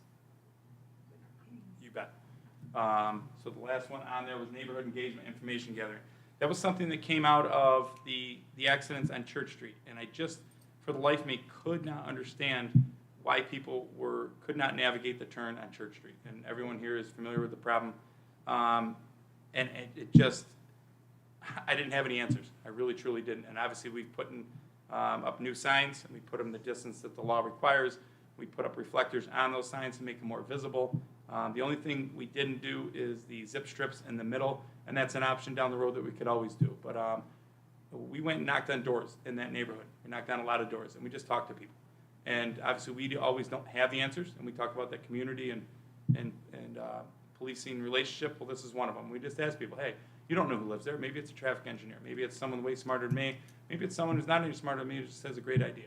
So we talked to several people and, showed them or told them our concerns and see what they had to say. And obviously keep them involved. I think people were very appreciative of that. So, and that's one of those things I believe in. We walk every day here. We try to walk several times a week, and I think people will more approach you when you're out walking than you are in a blue and white car driving around. So it's just one of those things we try to do. Just to try to understand, obviously, the whole thing. It's not about just pulling people over. We try to do a bunch of programs to help the vehicle and traffic here in the village. Death investigations. So I was asked to do this slide, and I know some of the language up there is not great. It's just, I can't make it any softer than that, and I apologize for that. So we've had 5 death investigations so far this year. 2 of them, I'm still awaiting the ME's autopsy report. An ME's autopsy report, regardless if it's a homicide investigation or an overdose, takes anywhere from 9 months to 12 months. There's no way to facilitate that any faster. I've called, we've met with them. It's just, they're shorthanded. Their work log is immense, and that's just the time. So right now, I'm still waiting on the last 2, and you can read through them. The suicide, June 23, that was right before Canal Days. I actually responded to that. That came in as a medical call just with a neighbor needing help. They thought it was heat exhaustion in the back lawn, but obviously it was a gunshot wound to the head. And the August DOA, that was an older man. He was about to enter hospice. And the August 23 and September 23, like I said, we're still waiting on the ME's report. The March was an overdose that came back as fentanyl and cocaine due to that. So that's kind of a snapshot in. We had 7 death investigations last year. We have 5 so far this year. They take an immense amount of time because those are slow investigations. You start out, and you literally work it like a homicide, and then you move in as the evidence produces itself. So it's just a lot of time to do a death investigation. Were most of the 7 last year fentanyl or overdose related? I have those numbers, but I can't remember. Maybe 3 were overdoses. So fentanyl is a real problem. Sex offenders, I included this. We had 5, now we only have 2 living in the village. Both are level 1. So just to give you a quick synopsis of what sex offenders, the different levels are, and it's kind of backwards, at least in my mind. Level 3 is the worst, level 1 is the least, but nonetheless, they're still sex offenders. So there's different rules to level 1s, level 2s, and level 3s. Level 1 sex offenders, I cannot publish their exact address. Okay, so there's laws protecting that. They're on there for 20 years. So the one on the left and the one on the right are 2 different people. The one on the left was convicted of child pornography. The one on the right was rape, 16-year-old victim. And on the bottom line, you'll see on SOAR for 20 years. SOAR stands for Sex Offender Registry here in New York State, to give you a quick synopsis. And I see the looks on your faces. It is disgusting, but it's something we deal with. here in Fairport, we are proactive with our sex offenders. It's not a matter of them moving in and we don't pay attention to them. We check on them. We check on them at various points in the year. We try to be strategic about that. Matter of fact, one of the times of the year that we're strategic is coming up here next week because kids are out walking around wanting candy, right? So we do house checks, spot checks, the whole 9 yards. We've done electronic surveillance on them, and we've made arrests on sex offenders in the past by surveilling them electronically and proving that to the DA's office. So people either report and follow the law here, or that happens. So just wanted to give a quick slide on sex offenders. Fleet vehicles. Obviously, we have to patrol. So those are the 4 cars we have. We had the addition of a Zero motorcycle this year. I think we have 500 or 600 miles on it already this year. That's been a great addition. It really, truly has. And I never imagined it would be a PR magnet, I guess, as it is. But people just want to chat and want to see you, and it opens up conversation. It really does for nonetheless. So it's been a great thing. And just let me know for people at home and people in the audience, the Zero motorcycle we bought by selling an old golf cart that we had that we did not use. So, you know, we went from an unusable a vehicle to a very, very usable vehicle. So we're appreciative of that. And I would imagine that's got to be very useful for along the canal trail or some of the wooded sections too. Fantastic. People are illegal dirt bikes, and we have heard some of that, or the 4-wheelers. Now it's gives you some maneuverability. There's a next door over agency that's going to buy one too. They came over and test drove ours for the day. Very impressed with it, and so I think they put a purchase order in for one. Is that also silent too, right? Because it's Completely zero. silent. The only thing you hear is the wheels hitting the road. So yeah, if you are looking for a suspect, you've got stealth mode for them, where they don't hear you coming. I can tell you it's quiet enough that when it was standing idling in a parade, and I turned around in the opposite direction, I didn't realize it was behind me, and I turned around and walked into it because it was that quiet. Okay. I forgot to give you some numbers on the stolen vehicles, and I'm not trying to prolong your meeting. I just want to give some numbers so you can keep in perspective on stolen vehicles for the year. So as we know, the 3909 total stolen vehicles, just to give some numbers, you know, in comparative nature. So East Rochester has 23, Brighton 174, Greece 441, Webster 44, Arundecoit 274, MCSO 266. So, you know, going back to that, just to give you, you know, like I said, I know there's 6, but there's other communities doing a lot worse. And yes, that's a bragging point. So never give the opportunity up to brag. More than arrests. You know, we sit here and talk about numbers and arrests and stuff like that, and obviously we're so much more. You know, this year we've added so much to the department and so many changes, little incremental changes. The public probably wouldn't notice, but hopefully the guys and I notice. Class A uniforms is one. We're wearing uniforms. We never had those uniforms before now. And I say that, we don't take them for granted. With that, we deal with, obviously, taxpayer money, right? So you have to be very, very cautious of what you buy and what you purchase. I'm a big believer in uniforms. I think it sets a professional tone. I think people act accordingly when they're dressed in uniform, and I think the public responds better when you're in uniform. Just think if you went to McDonald's, if some guy wore a T-shirt and ripped jeans, or if you go there and he has a McDonald's shirt on. I'm sorry, people are treated differently when they look more professional. So I think it's a very important investment. Duty weapons, our duty weapons were almost 10 years old. We use our asset forfeiture money for this. Our federal asset forfeiture money or seizure money for duty weapons. Duty weapons is a big deal to try to implement in any department. Small departments, almost impossible. So we did that. Sergeant Kalen again took the lead. You know, everyone helped, but that's 2 days on the range to a new weapons platform, and so that's a big deal and a big mountain to overcome. So we did. Less lethal. Less lethal is so important. Here in this department, it has saved us 2 police and valve shootings since we have adopted the taser. Otherwise, it would have been deadly physical force, police and valve shooting. It has saved us 2. I was involved in 1. There's been another. Less lethal. Less lethal, which is commonly referred to as tasers. Tasers are 3 times more money than a regular duty weapon now. And the company that has it is Axon Taser. They're a brilliantly evil company. They really, truly are. They have the market absolutely cornered. What they do is they offer 5 years of protection to defend any lawsuits. After 5 years, your protection's gone. So what's the department going to do after 5 years? You're going to want to go out and repurchase tasers, right? Ours, I think, are 7 years old, going on 8 years old. They won't support our technology anymore. So if one of ours breaks or we need new cartridges, they won't sell them. Officer Dinan has taken the lead on this. And when I set out to speak about a grant, Officer Dinan was very motivated, wrote a grant for us.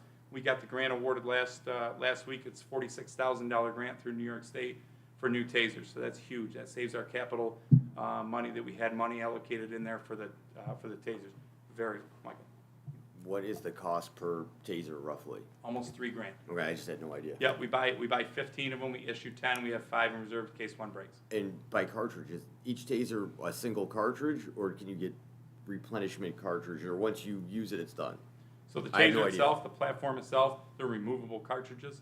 But the new taser is called Taser 10, has multiple cartridges in it, totally different platform, and the technology has definitely developed over the last 10 years. Okay. But I guess I'm just asking, so it's not 3,000 per taser use, or with our current ones it is?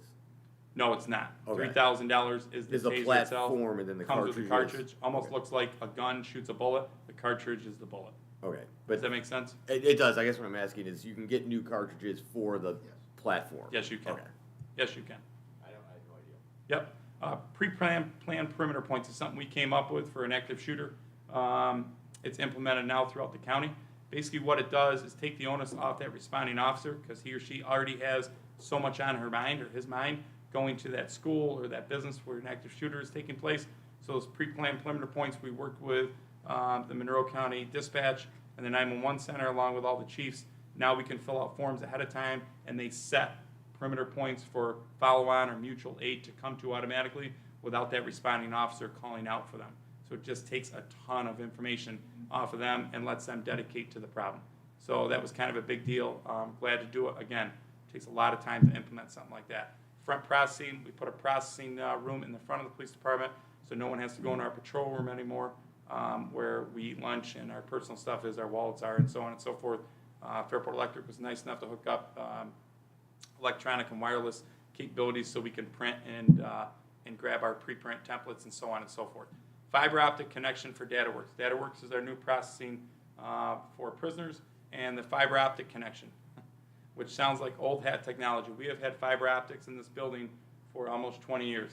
It is now just getting hooked up to the Fairport Police Department. So it'll take our processing time hopefully from about 2 hours to about 40 minutes. So it cuts that time almost in half. So it's been a project, you know, Matt Haggerty's been great with us, been very patient with me on it. So hopefully we're almost done with that. Communication equipment for festivals. Large festivals, we have some of the largest festivals in Rochester here in Fairport. One of the needs, wants, identification things that we came up with during our hot washes or our after-action reviews that we do after each festival is communications. We cannot hear during Music Fest. Our communications go down. During Canal Days, our communications go down. Our radios have never gone down, but our cell platforms have always gone down. We've worked with the cell companies. I had them come out of Buffalo. We had several meetings. Hopefully next year we can get what they call CAL. They're cell on wheels. They're basically boosters. They will work a little bit, but we're trying to work through to get new technology, so we'll see how that comes through. Changing the guard, new instructors. Obviously, old guys like me are on their way out, right? I happen to be an instructor in several different topics, but to get new instructors, you have to invest in your people. It takes time and resources. So we sent those guys. We sent several people this year, from Sergeant Kalen behind me to Officer Phillips to Officer Dinan. All those guys for instructors. Obviously, they have to be instructor rated, so we can continue to have tasers, continue to have patrol rifles, firearms, so on and so forth. So that's what we did. Remembering the past. The reason I put that in there is cops leave. We kind of just, you know, thank them that last day of service, and that's it. This year, I tried to find all our old employees. The most I could find, I think, was close to 20. I wrote them a handwritten note, and I sent them a hat to each one of those guys, just thanking them for their service, and they're not forgotten. Every single one of those people responded. We're very, very appreciative of it. It's just a no-cost item that they're, again, our most valuable resources are people. Social media initiatives. We've talked about this several times, people in the audience. They've kind of spurred this. I always wanted to do it, but we moved forward with this after a couple of talks with people in the audience this year. So we have a podcast. Our first podcast is going to be November 15th. The taping of the podcast, it'll be on our website when it's released. We will tape it and then release a link on it, and we'll talk about various topics either in policing or around our community. So look for updates on our website coming up here towards the end of November when that first one's going to be aired. The other social media initiative is our Instagram. We're going to start an Instagram page. Again, that'll be on our website. We'll let you know where it is. People can sign up for alerts, and that way we can communicate whatever we want through social media. Drug drop-off continues to be a huge hit here in the Village of Fairport. We take anywhere from 60 to 100 pounds a month of prescription pills that we take to the incinerator that otherwise would have end up in the water treatment. So that's kind of a huge deal. And the location of the new drug drop-off box so that the fumes are no longer affecting the, That's right. yes. So we repositioned our drug drop-off from the main lobby to kind of the foyer of the police department, and it does help with the smells. The smells were terrible. So, okay. I'm done running my mouth for a little bit, unless you guys have questions. So, and thank you for the opportunity to come forward and the time and the audience and patience also. I'm just gonna go down, if you have anything that was missed that you still have a question about, please feel free. Oh, just like, thank you. That's unbelievable. Standing ovation for you and your team. Thank you very much. Yeah, you do a fantastic job. And honestly, and I know you think I'm just saying this, our guys, they work their tails off. They really do. We're a small shop, but every one of them pulls their weight. It really isn't me. At one point in my life, I did work extremely hard. Now it's them. They are pulling the weight. They really, truly are. It's so informative as to all of what you do and how proactive your programming is, and it's great. I appreciate that. Thank you. I gotta ask about speeds. It was good chatting with you tonight. Thank you very much. What do you think is the single most effective way to reduce speeds? Because we know when we slow down, Yeah, we're safe. I live on West Church. yeah. I'm concerned. So we go back and forth on this all the time. We, Village Manager White and I just got done talking about this the other day. We talk about it on a weekly basis. We've you got know? data now. We know Yeah. what people are doing. Yeah. So I don't even want to look to my left because I know someone's got a smile on their face right now, so I'll continue addressing the board. There's a couple different things. Are you going to lock this town down with traffic tickets? I'm not going to. I'm not that chief. I wasn't that officer. Are traffic tickets important? Absolutely they are. Yes, they are. I'm not going to sit here and say they're not. Yes. I think we do a pretty good job of, targeted enforcement. Some being tickets, obviously a lot of stops. I spoke of the private partnerships that we have, the relationships we have. I think continuing with that. Can we always do a better job? Absolutely we can. Are we doing a decent job? I would give us a decent job. Can we always strive to do better? Yes, we can. What is the perfect answer? I don't know. I'm not going to be, there's a town down in the Finger Lakes. When you get down there, you're scared to drive through there. I refuse to be that town. I don't want to be that town. I don't think anyone living here wants us to be that town. So I don't know what the perfect answer is for that. And that's just an honest answer. I don't have the answer for that. I think the answer, from my perspective, is that we continue to try and work together and look for innovative ways that maybe haven't been considered. Taking and putting speed signs down to 25 miles an hour while we can't do it anyway because it's a New York State road and that's not allowed on a New York State road. I think that there are tools that, your name came up today, thinking about tactical urbanism, and how can we think differently to get people's attention, to get them to slow down. I don't know what the answer is either, but I want us to look at different things, different tools that we might put into place to create some awareness. Not everybody's going to slow down no matter what you do. Yeah, But if we can bring more things to people's awareness and attention, hopefully we will be able to decrease. But I like the idea that we have data now that we can take, let's try and implement a few different things and see if it makes a difference. And if it doesn't make a difference, then we go, okay, that didn't work. Let's try something else. And we just have data points to look at as we move forward with trying to keep traffic in check or whatever it is that we're trying to manage.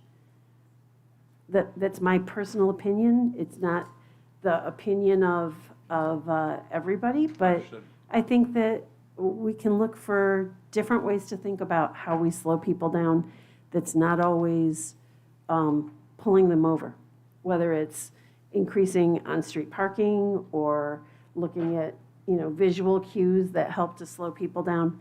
Those are all opportunities that I think we have the ability to try. With that said, sorry I interrupted you. Can I just Go add ahead. a little bit Go more? ahead, Emily. I mean, I do think the data is wonderful because then we can really we can set goals. We can see, we can try. I'm a teacher, so we set goals right for students, and we see what we do and how it affects the students' results. It's the same sort of thing. I think that the data can help us target different areas. We know Hulbert is a cut through.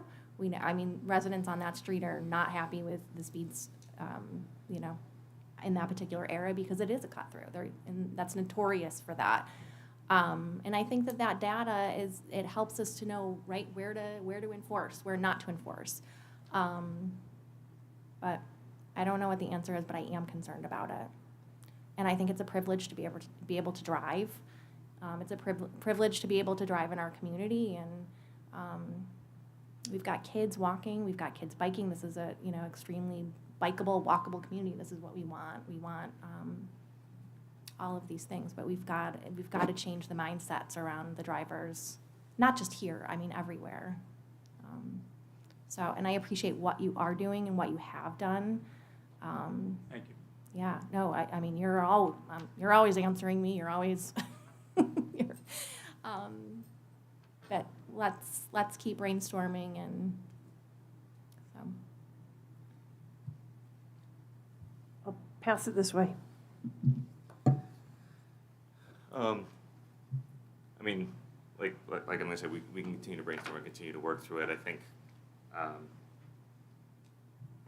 it's very common for us to try to find the one answer that's going to solve everything. I think it's a lot of all of the above. But instead of belaboring the point, actually, I'm curious with the podcast, what's the name of it?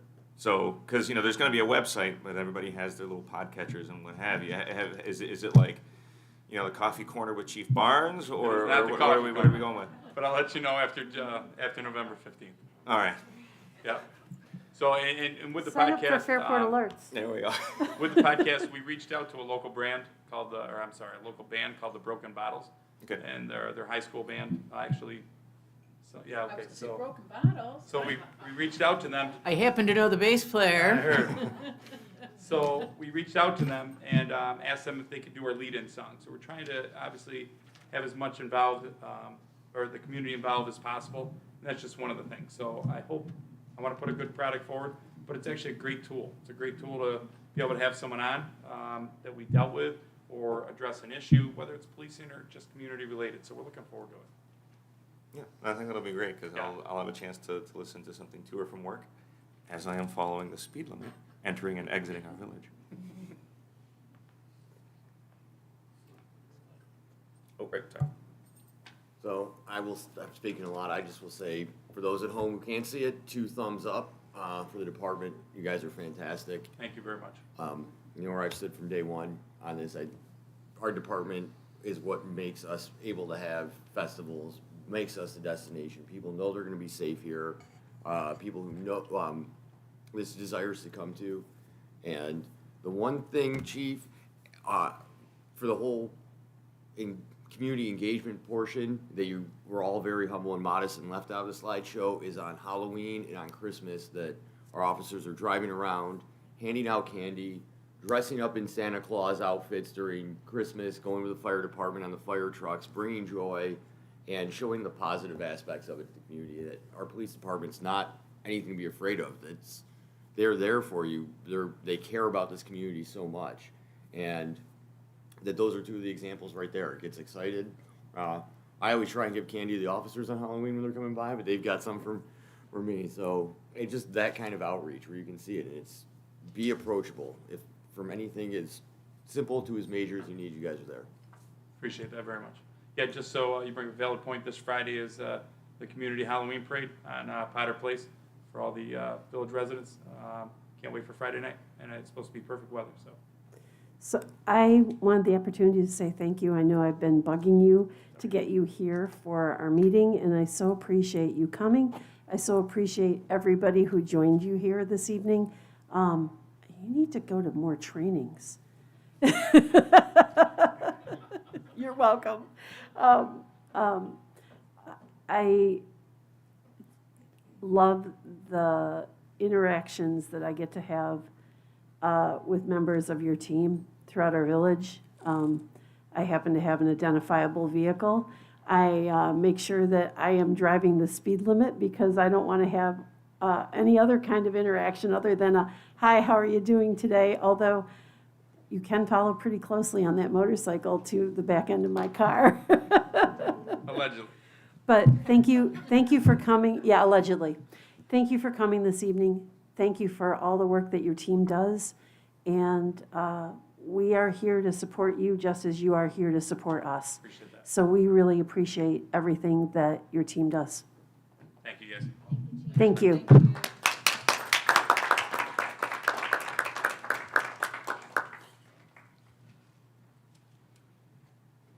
Okay. Just a moment, and we'll get back here. If there was anybody who is specifically here just to visit with our police department, now is your opportunity to leave. We need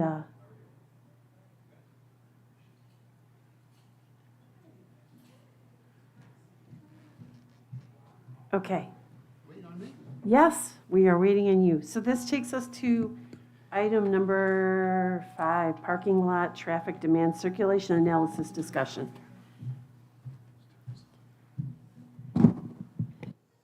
There we go. Buzzing in your ear. Okay, so both these next two types are very, very quick. They're really just more for informative information to the board, so we'll go quickly on this. We've talked a lot about parking lot, traffic demand, circulation analysis, that type of thing.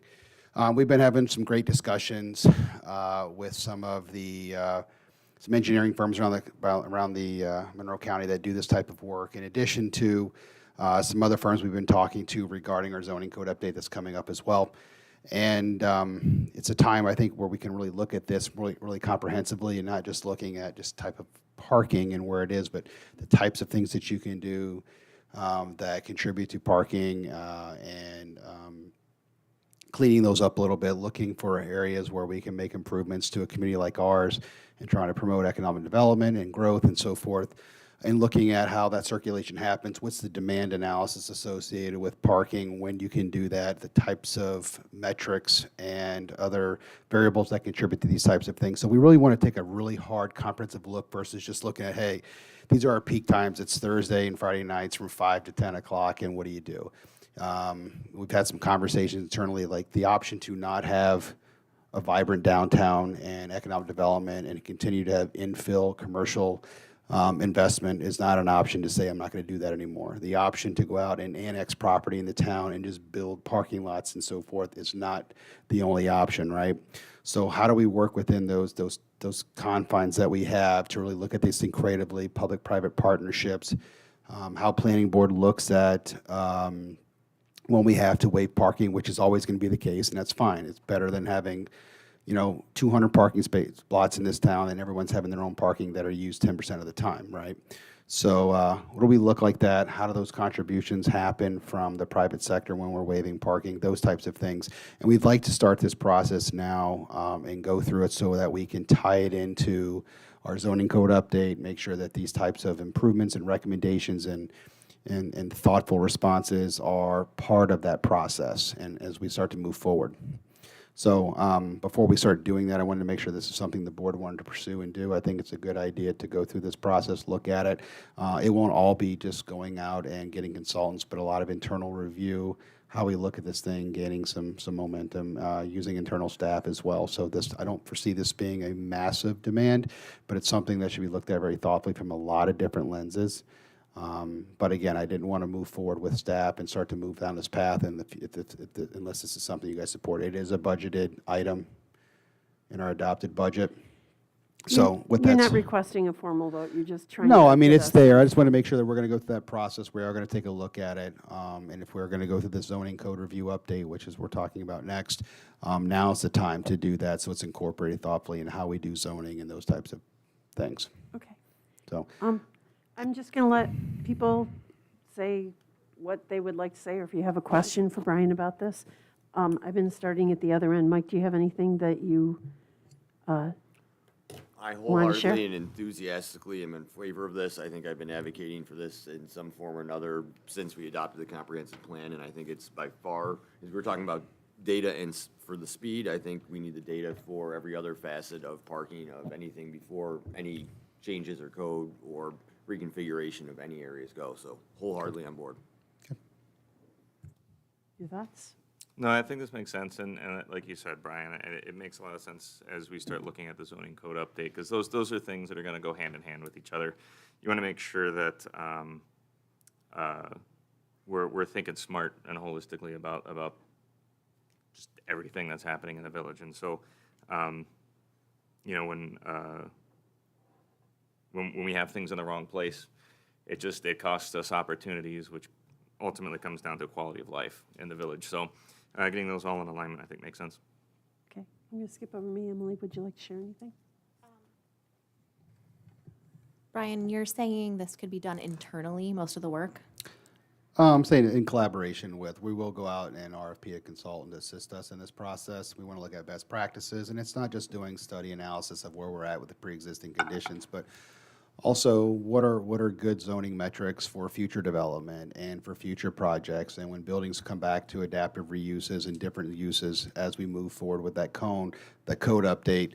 What does that look like when we try to promote those things through site plan approval and really encourage developers to look at parking and other types of modes of getting their customers to their front doors? How do they look at it versus we have a business and we got to get a vehicle in there quickly as possible? How do we do that, right? Because that's kind of, it's just kind of the way it's looked at right now. And that's part of the zoning code update, is to really look at, you know, where are things today versus when it was last previously updated. What's the next 10 or 20 years? Where does society tend to start gravitating toward and start looking for, so we're proactive with it. So it's really going to look at that. And I think we've talked to 4 or 5 different firms about this in a variety of different areas.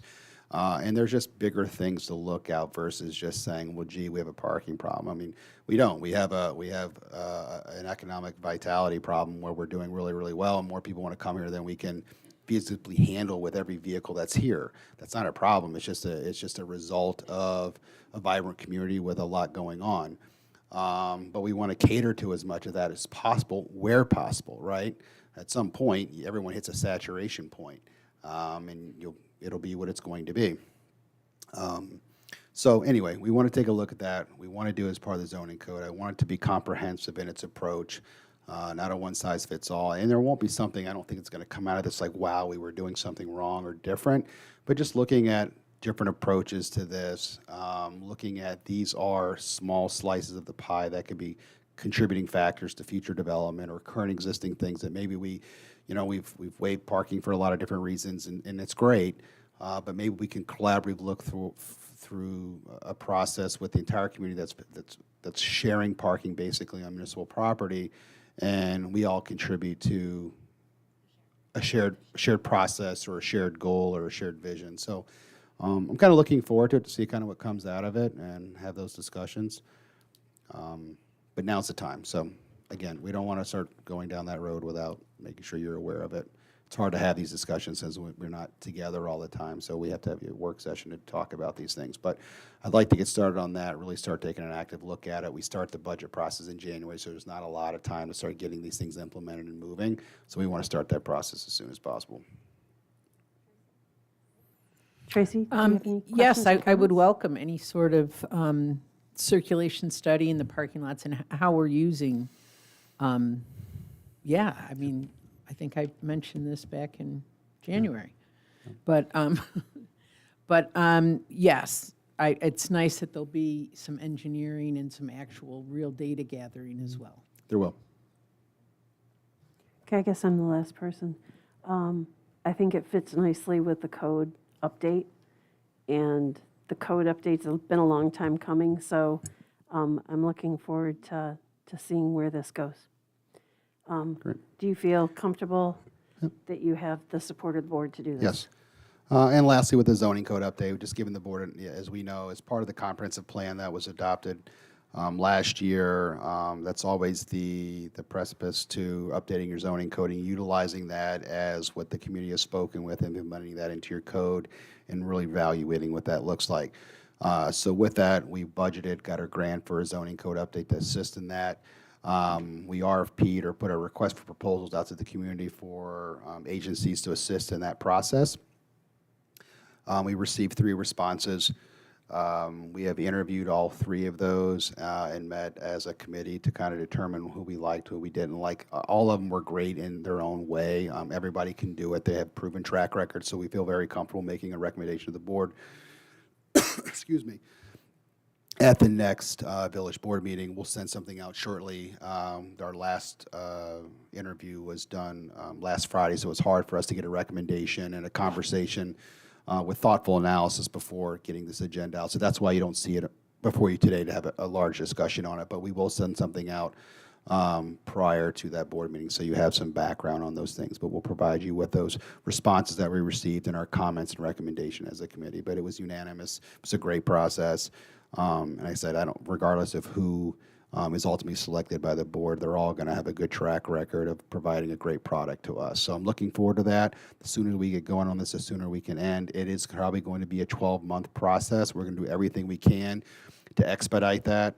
Like anything that has a long process, you really got to stay engaged in it. You got to have, as to Trustee Felino was talking about, getting some dates solidified.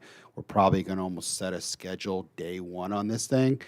Because what happens is, oh, we can't make it, this happens, you delay a month and you start to lose traction and engagement.